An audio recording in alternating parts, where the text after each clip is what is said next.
जहां विष्णु जी हैं वहां लक्ष्मी जी को रहना है। लेकिन अगर कोई लड़की आपसे बात ना करना चाहे तो आप उसके साथ जबरदस्ती ना करें। तुम योग्यता पैदा करो, दो चीजें खुद ब खुद तुम्हारे पीछे आएंगी। फर्जी में तुम परेशान रहते हो, सद्बुद्धि कमा लो, पैसा उसका बाई प्रोडक्ट है। लड़की जब किसी को प्रेम करती है ना, किसी को भी साइडलाइन कर सकती है। अब एक बात कहूं, हो सकता है तुमको अजीब सा लगे, पर सुन लो। अब एक साहब पहुंचे, प्रेमानंद बाबा को कुछ दे रहे थे, कहीं नहीं चाहिए। देखोगे वीडियो, रहे होंगे आप। एक बात और बता दूं, किसी संत महात्मा के पास जाओ तो अफसर बन के मत जाओगे, उनके ऊपर कोई फर्क नहीं पड़ता है। और जिसके ऊपर फर्क पड़ रहा है वो संत है ही नहीं। जिसके पास पूरा ब्रह्मांड है, तुम्हारा 11,000 रुपया लेगा। एक बड़ी प्यारी लाइन उन्होंने कही कि हमारा आपका संबंध शिक्षा और भिक्षा से है। वो लाइन सुनी आपने? हम आपको ज्ञान दे रहे हैं, अगर हमको कोई जरूरत पड़ेगी हम मांग लेंगे, क्योंकि हम कौन है? भिक्षुक हैं। पैसा मत कमाना, टेंशन लेने की बात नहीं कि क्या कह रहे हो मास्टर। सद्बुद्धि कमा लो, पैसा उसका बाई प्रोडक्ट है। पैसा तो रखना ही है, सद्बुद्धि कमा लो, सद्बुद्धि, पैसा उसका बाई प्रोडक्ट है। जहां विष्णु जी हैं वहां लक्ष्मी जी को रहना है, नियम है ये। और विष्णु जी मतलब शक्ति, विष्णु जी मतलब सद्बुद्धि। देखो भैया, दुनिया में प्रेम करना, दोस्ती करना बुरी बात नहीं है। एक बड़ी सीरियस बात कहने जा रहा हूं, उसको सुन लो। ये सब चीजें बुरी बात नहीं है, लेकिन अगर कोई लड़की आपसे बात ना करना चाहे तो आप उसके साथ जबरदस्ती ना करें। ये बात अपने दिमाग में बांध कर रखें। कुछ ऐसी चीज अपने अंदर पैदा करें, इतनी योग्यता पैदा करें, इतनी कि अगर आपके सामने कोई दूसरा योग्य व्यक्ति आ जाए मछली का आंख भेदने के लिए, तो लड़की खड़ी हो जाए। जब द्रौपदी का स्वयंवर हुआ तो द्रौपदी को तो अर्जुन से ही शादी करनी थी, लेकिन टैलेंटेड आदमी वहां और बैठा हुआ था, कर्ण। और कर्ण जब उठा तो द्रौपदी ने कहा यह राजाओं की सभा है। लड़की जब किसी को प्रेम करती है ना, किसी को भी साइडलाइन कर सकती है। दुर्योधन को खलबली मच गई, कहा ये भी राजा है, अंग देश के राजा है। तुरंत हाथ काटा, टीका लगा।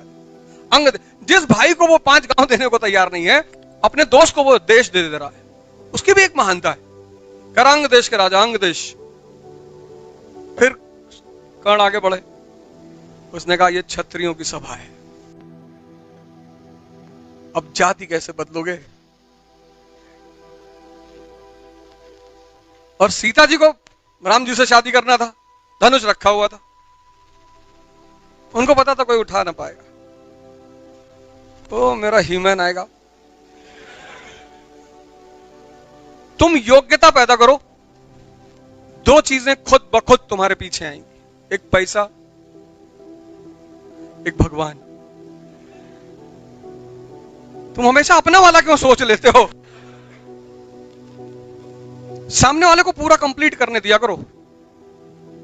टप से बोल दोगे इंटरव्यू में सारा नंबर काट देगा, चुप रहो। पहले योग्यता पैदा करो, दो चीजें तुम्हारे पास खुद ब खुद आएंगी।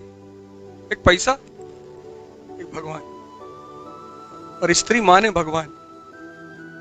अरे जो सृजन करे वही तो भगवान है, और कहां दूसरी जगह से लेकर आओगे? तो सब लोग बहुत प्यार से, और एक जैसे होता आईएएस की प्रिपरेशन करने वाले लोग होते हैं, ऐसे रहा करो, बढ़िया मैच्योर बनकर करो। लेकिन सब कुछ, ये बड़ी विडंबना है। मैं आदर्श की बातें नहीं करता, ना मैं उसमें बेभरोसा करता हूं, लेकिन तुम गलत भी करो तो लोग अप्रिशिएट करें कि अच्छा गलत करता है यार। ऐसा ना हो कि तुम्हारे अच्छे को लोग बुरा कहें कि बहुत सच बोला था, दिमाग खराब किया है। कभी कभी तुम्हारी अच्छाई समाज के लिए बुरा बन जाती है। हिंदुस्तान में एकमात्र आदमी हूं जिसने अपने ट्विटर अकाउंट का नाम रखा है बेईमान अवध। 1 अरब 50 करोड़ लोग इस देश में रहते हैं, किसी की अम्मा ने दूध नहीं पिलाया है। तो इस नाम से ट्विटर अकाउंट बना ले, क्योंकि बेईमानी मुझको पसंद बहुत है, लेकिन ईमानदारी से करता हूं। यह वसूल है मेरा। बेईमानी में बेईमानी नहीं करूंगा। तुमसे प्रेम करके तुमको धोखा नहीं दूंगा। तुमसे कहूंगा कि बेटा तुमको एक दिन धोखा देंगे, और रिश्ते बनाते नहीं मैं किसी से, उसमें विश्वास ही नहीं रखता। तुम पैसा रखे हो तो ठीक है, रिश्ता है। तुम्हारे पास पद है तो रिश्ता है, नहीं है तो भागो यहां से। क्योंकि जब मेरे पास नहीं था तो मेरा कोई रिश्ता नहीं था किसी से, कोई मुझे नहीं पूछ रहा था। बहुत व्यवहारिक जिंदगी जिया करो। ड्रामेबाजी से कोई नहीं पूछता तुमको। फर्जी में तुम परेशान रहते हो। मामा के लड़के की शादी में नहीं जाएंगे, मामा नाराज है, कोई तुमको पूछेगा नहीं।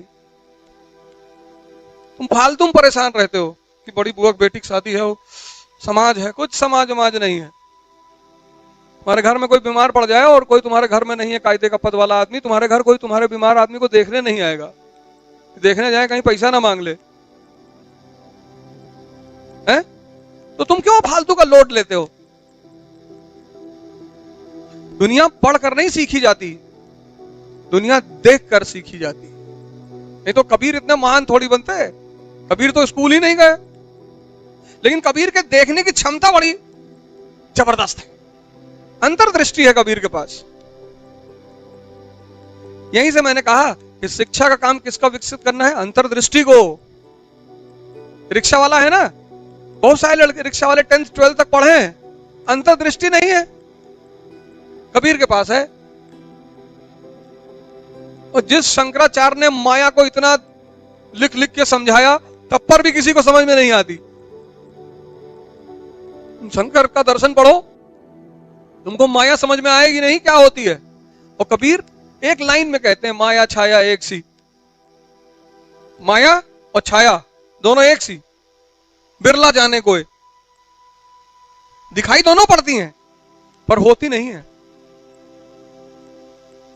दिखाई दोनों पड़ती हैं। क्या देखो, जुल्हा इतने बड़े सिद्धांत को कितने प्यार से समझा दे रहा, माया छाया एक सी। वो कौन सा हार्वर्ड यूनिवर्सिटी के पढ़े हुए थे? आईएएस वही लड़का बनेगा जो प्रभु राम के रास्ते पे चलेगा। वो 14 साल जंगल में थे तो भगवान बने। तुमको 1 साल जंगल में रहना पड़ेगा, और कोई रास्ता है ही नहीं। सब दुनियादारी सब कुछ छोड़कर 1 साल बस। ये परीक्षा 1 साल मांगती कि भैया एक हमें दे दो, पूरा जीवन ले लो। 1 साल। क्योंकि इस तैयारी की विशेषता यही है, दिन भर तुम्हें सोचना है। न्यूज़पेपर पढ़ोगे, 3 घंटे का क्लास पढ़ोगे, सब रोटेट होता रहेगा। और तुमने अगर फोन मिला दिया मौसी को तो 4 घंटा तुम बतियाए कि बनारस वाली बुआ मकान में हिस्सा मांग रही, तो तुम कयामत तक आईएएस नहीं बनोगे। लिख लो। मुझसे बहुत लोग पूछते हैं कि यार ज्यादातर लोग फेल क्यों होते? इस वजह से। यहां सिर्फ 6 घंटा पढ़ना है, लेकिन 16 घंटे सोचना है, मनन करना है। पढ़ना मुश्किल नहीं है, वो मनन करना मुश्किल है। वो सब नहीं कर पाते, वो सिर्फ 5% लोग कर पाते हैं बस।